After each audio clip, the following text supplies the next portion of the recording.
right, still have not moved this into garage like I said I was going to, like I needed to, but today actually might be the day for that. Still need to drop that off to get checked. I don't know if we have time for that. It's a Spur LS7 for those who don't know. I was told that it was junk. Also got to put this together, new hose and all that stuff, get that ready for the next job we have coming in, which is, pretty sure I told you guys about this, 6'2" we're supposed to be doing. I'm just gonna film this and shoot this now just in case we do end up doing it. It'll be done in here more than likely, so nothing else to get parked in here. The Duramax is on its way, the 2020 I told you guys about. So I'm about to start preparing for all the jobs because that engine one, I'm supposed to be picking it up sometime after 8. And then, like I said, the Duramax is on its way now. So I might mess with that for the time being. But also what I wanted to talk about is this thing. So I got news today that basically I will be around for a couple car shows before I get sent out of here. And I am debating on taking this thing. I would like to take it out.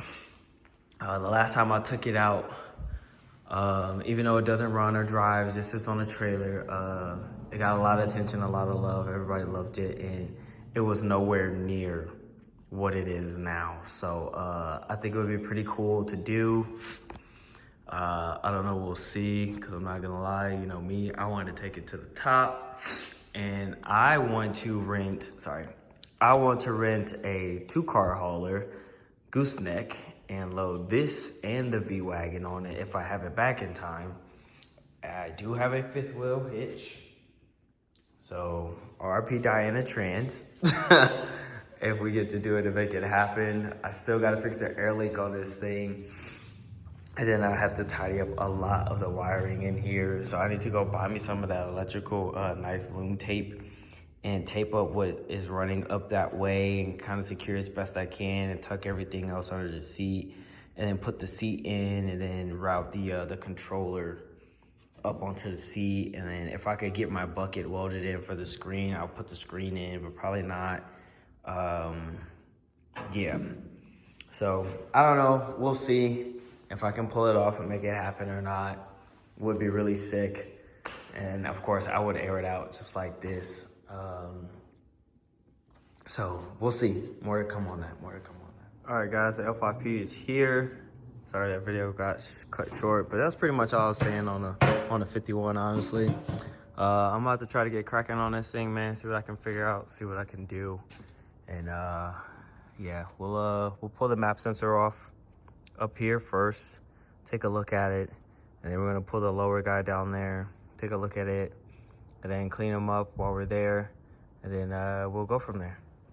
All right, guys, so just finished up. I think I'm gonna call it on this thing, let the owner know. I'm gonna backfill you guys on what's going on. So basically my diagnosis here, I reached out to Mark, shout out to my boy, and you know, just bouncing ideas off of him and stuff, even the soundboard. And so I ended up pulling the map sensor, and his reference sensor down low, cleaned them both. The map sensor was a little bit dirty, but I've seen much worse. I also took a drill, and I have these brushes, and I cleaned the hole of where the map sensor goes because there was some caked up stuff around that inside of there. So I did that. And then I just put it all back together, and I'm just doing more research and online and stuff, and I'm going through the list of things that could cause this issue. And alongside of being the turbo actuator, which I just don't want to say that that's what it is, because it has like, how many miles are on this thing? I'll let you guys know, hold on. It's not a lot, but it is also up there apparently for these things. So she's got 99,000 miles on her. And from what I've been told and read, that is kind of up there, you know, when it comes to the turbos on these trucks with that actuator and whatnot, which is very unfortunate because I went a lot longer on this one, but completely different design and engines and trucks and whatnot, stuff like that. So, that's the Jeep I put a battery in. Think sounds good. But anyways, so I let him know that could be a possibility, but also my main thing that I wanted to have addressed first off. So this thing has some mods done to it. Obviously, it's lifted. It's got nice shocks on it, nice wheels and tires, and has some Banks parts up here. They're really nice as well. Cold side, the horn, cold air and stuff like that, but it's untuned. So she's still on stock file. And here's my thing and my thought process on this. And I could be wrong. It could actually be the turbo, but my guess is this wheel and tire combo. So 10 speeds are very finicky when it comes to their tuning. And I've been told and heard that they're not the greatest in stock form. But the problem is these come factory with 33s and he has 37s. So if you know anything when it comes to that life is when you make a change, you have to have it inputted basically in the computer so it knows.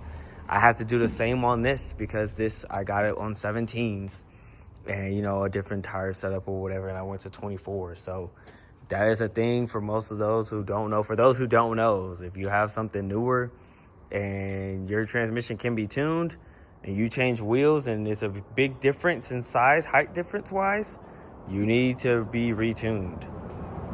But I think that's what's going on with this. Like I said, that's a 4-inch difference. He said that it was also doing this problem with stock parts in 35s. And I said, now, mind you, I understand that, but that's still a 2-inch difference from the factory 33s that this truck is supposed to be on. So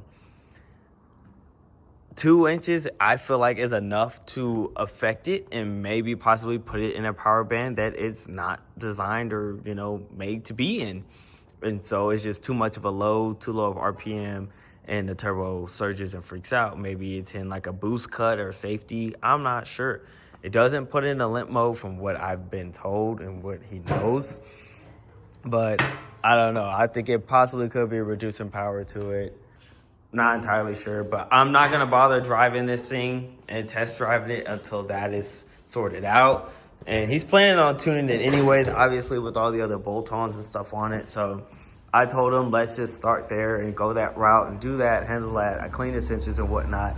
And then we'll go from there and see how it does. I don't want to get to tearing into this thing. And I would like to see how the backside of the turbo looks, you know, if it's coated up or coked up and stuff like that, you know, like how Diana was. But that's just such a pain to do, and there's gaskets and stuff involved that he would have to go and buy, and it's just like unnecessary, because what if I pull it off and it's clean, you know? So like, I would just rather start small, keep it simple, stupid, and, you know, just do something that he's already going to do in the first place, and then just go from there. If it still does it then, okay, then now we have more of a basis to go off of, and possibly it's, you know, turbo issues and the turbo's got to come off. And honestly, I told him, I was like, even if it is the turbo, it's in the very early stages, I would keep driving it. I'm sure this thing, it's a 2020, so they just did some transmission work on them trying to fix this issue, and it was under warranty. So I would let them handle that too if that's the case, but it's just going to have to get worse for them to actually do something about it. The dealer's very annoying about that stuff, but I'm going to stop yapping. That's what I came up with. Let him know he'd come pick it up, so that's going to be that on this. We still got to go pick up the engine. He's going to be getting off of work soon, so I'll record more on that, but I'm probably going to cut this video here short on this because this is too long. So, Duramax video. For now, cut. Done. Alright guys, I'm going to try to not waste too much time on this and get right to it, but it is Wednesday. After work, I am late. I wanted to be started by now, but it is what it is.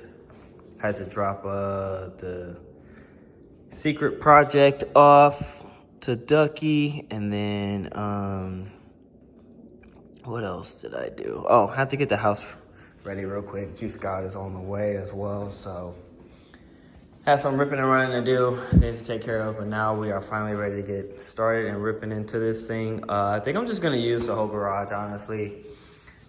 She had trouble trying to get out of the house. I will get into the garage and get into her truck apparently, so it's just gonna have to sit outside. So I'm probably just gonna lay everything out over there.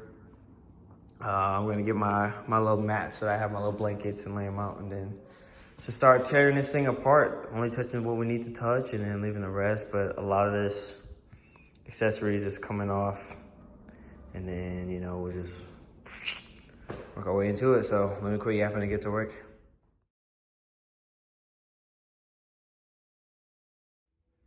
YouTube, what it do was cracking.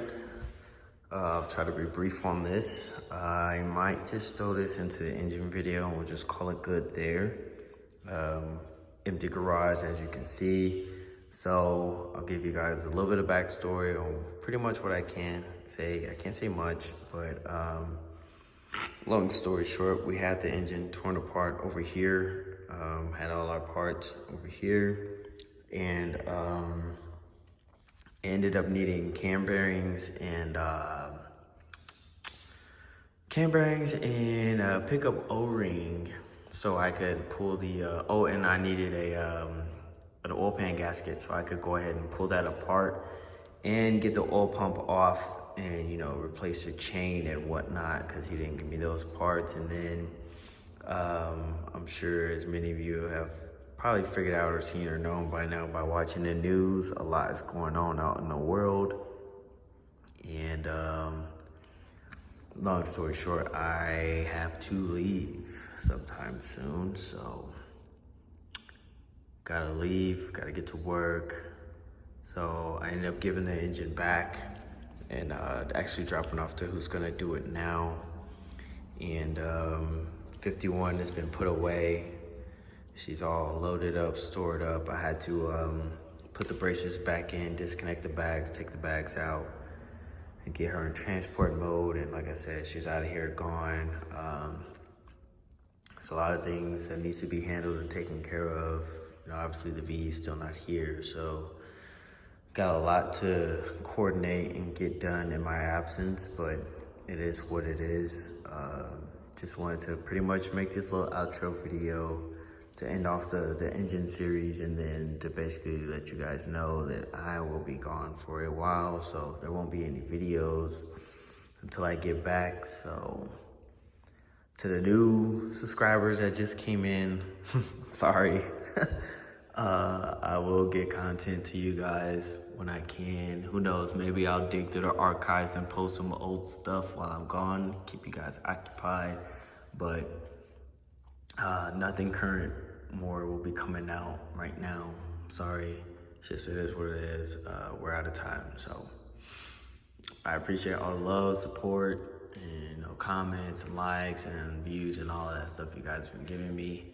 And I promise whenever I can, we will get cracking on the V2 wagon footage. I know a lot of people are waiting for that. I know a lot of people subscribed because of that car, so just give me some time. Whenever I get back, we'll get to it.